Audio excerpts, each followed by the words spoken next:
Hi Wow Life, another video, another share guys, another POV. So ngayon guys, magbibigay tayo ng point of view base dito sa ginawang thumbnail ni Kuya Bobby TV 143. So credit to you, Kuya Bobby, dahil maraming salamat sa iyo. Actually dahil maganda tong naging reaction mo na ginawan mo or ipinakilala mo sa amin yung mga charity vlogger na mga may pabahay. Sila ba yung ibig sabihin ni Dudong Roel na sila yung dapat makilala, sila yung dapat mabigyan ng exposure, ika nga.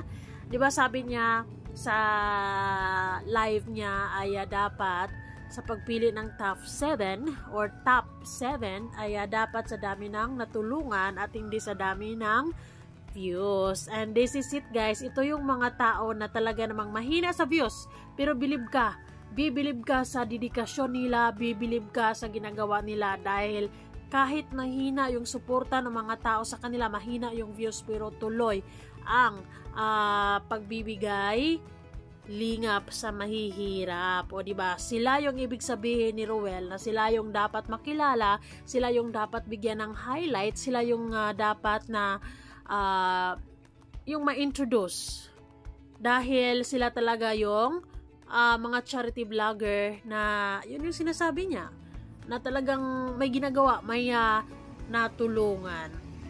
So kaya ginawan ko din ng reaction ito or ginawan ko din ng point of view for you guys to know them, of course, para din masuportahan din natin sila at masilip natin yung mga channel nila. Ito yung ibig sabihin ni Roel of Malalag, o diba? Kung iisipin mo, kung mapapansin natin talaga ay ang ganda ng ibig sabihin ni Roel, pero bakit ang daming umiiyak, no? Bakit maraming nasasaktan? Why? Na ito pala yung mga taong dapat suportahan, hindi naman negatibo or hindi naman para sa sarili ni Roel yung sinabi niya, kundi para sa mga kasamahan niya na alam niya yung hirap, no? Kasi bilang sa charity vlogger na merong pabahay na talagang pareha sila ng ginagawa, talagang alam niya yung hirap, alam niya yung kung gaano kahirap na mag-charity na walang views. So, 'di ba? Ang gusto ni Roel ay makilala din sila. Sila yung gawan siguro ng ranking. Hopefully by this month, at the end of this March, ay sila yung ma-highlight ni Sir July, sila yung mabibigyan ng exposure para mas makilala pa natin at masilip yung mga channel nila at kailangan nila ng suporta nating lahat. Kasi sa totoo lang guys, ang kilala ko dyan ay 5 lang. Si Mr. PWD, Kuya Brooks, Kuya Andy, of course, si Dudong Roel, and si Kuya Vincent. Sila lang. Sabi nga ni Kuya Bobby sa reaction niya or sa video niya ay yung iba ay wala naman na sa daet pero ay tuloy pa din o meron silang mga pabahay, tuloy pa din yung paglilingap. O diba? Sabi nga naman ni Roel ay yung pagiging charity vlogger is yun, bukasyon. Kumbaga siguro ay nasa puso mo na yun, nararamdaman mo na yun na yun yung mission mo sa buhay, no? Kumbaga yun yung call mo. Yun yung gustong ipagawa ni Lord sa'yo. Kaya si Roel, kung makikita mo kung ano ang satisfaction niya every time na meron siyang matutulungan na pamilya, meron siyang mabibigyang bagong bahay, is yung kapag matapos na yung bahay na yon and yung pamilya ay sobra-sobra yung pagpapasalamat, maluha-luha sa pagpapasalamat dahil I believe bagong bahay, bagong buhay, di ba? At least safety, yung matulog sila ng safe sa gabi at hindi na matatakot kung uulan ba, 'di ba? Katulad ng nangyari kay Erica, kay Just Ivan. Marami pang iba. Oh, 'di ba? Hindi masama ang ibig sabihin ni Dodong. So bakit minasama talaga naman kapag ayaw mo talaga yung tao, kapag bitter ka sa isang tao, kahit naman maganda yung hangarin niya, kahit naman ang gusto niya na makilala yung mga kasamahan niya dahil alam niya yung hirap nito, ay yung mga tao talagang ayaw sa'yo, ay dito mo masusukat yung kung anong sasabihin nila, kung anong take nila sa mga simpleng suggestion mo. Simpleng suggestion pero talagang nagiging issue to, nagiging hot topic sa community. It's because wala namang sinasabi si Ruel kung sino mang Poncio Pilato. Wala naman siyang sinabing mga pangalan, pero naikumpara siya, no? Ang hirap. But anyways, I agree 100% na dapat naman talaga na makilala din sila. Karapat dapat din naman talaga sila nga suportahan. It's because talagang sila yung nagbibigay ng totoong tulong. Ito yung mga scouter ni Kuya Val na talagang mga masisipag, makikisig, mga talagang yun, yung ang galing, no? Yung talagang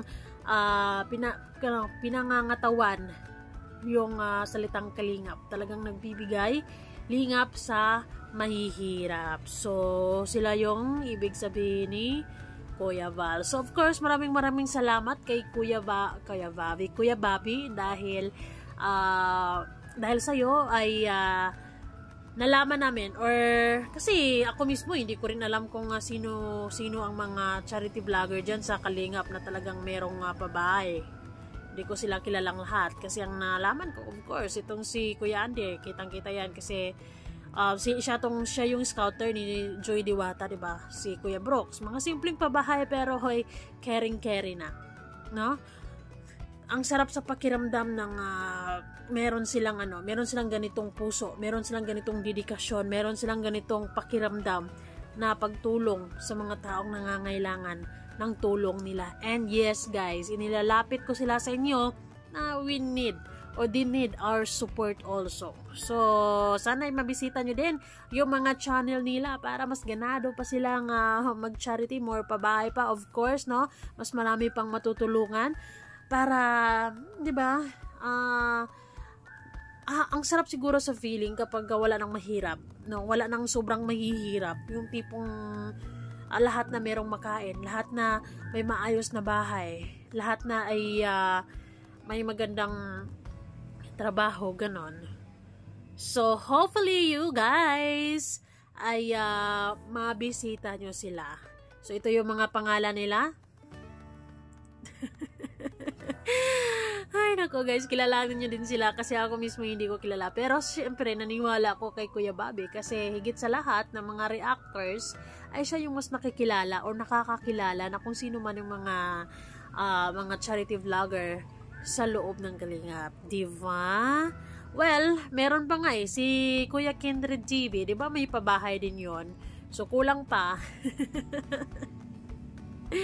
Pero ito yung mga scouter ng Kalingap. Ito yung mga scouter ni Kuya Val na talagang hindi siya mapapahiya nito dahil talagang meron tong may pagmamalaki, no? Ito yung mga scouter na rain or shine ay talagang nagbibigay lingap at nagbibigay tulong sa mga taong nangangailangan. So maraming salamat sa inyong lahat dahil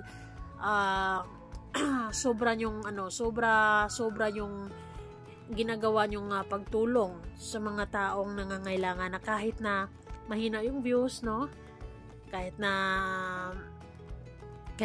hindi pa kayo nakilala, pero sige lang, tuloy lang, no? Hopefully one day. And dito ko mas lalong naintindihan yung sinabi ni Ruel. Dito ko mas lalong dito mo hahangaan lalo si Ruel kasi walang ibang mas nakakaalam kung gaano kahirap ang charity kundi si Ruel. Kaya gusto niya makilala yung mga kasamahan niya na talagang totoong nagbigay ng efforts, totoong sila yung mga may pabahay. So sila yung gustong makilala at matulungan ni Ruel na sila din ang ma-recognize at makilala ng mga tao. O, diba? So, ayun guys, salamat dahil si Kuya Bobby ay naggawa ng ganito. So, yun lamang. Bye-bye guys and be kind. Thank you. Mwah.